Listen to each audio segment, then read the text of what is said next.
ng bayan, maasahan anumang panahon.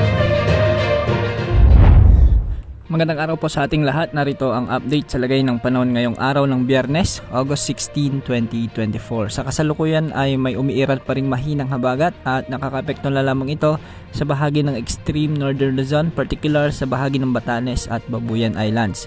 Samantala magiging maulap hanggang sa maulap naman ang mga kalangitan na may mga kalat-kalat na pag-ulan sa natitirang bahagi ng bansa, dulot naman ng localized thunderstorms.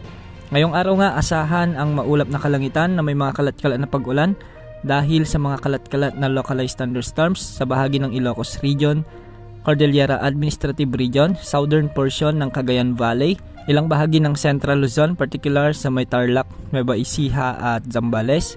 May mga pag-ulan din sa bahagi ng Metro Manila, ilang bahagi ng Bicol Region at Calabarzon. Samantalang sa Visayas, asahan din ang mahihinang pag-ulan sa bahagi ng Western Visayas, particular sa may Capiz at Aklan, sa may Cebu Province, pati na rin sa eastern parts ng Visayas.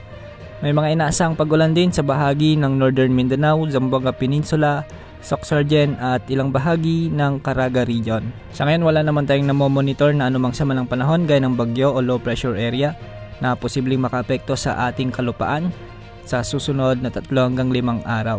Wala rin tayong nakikitang low pressure area na posibleng magpaulan sa ilang bahagi ng ating bansa.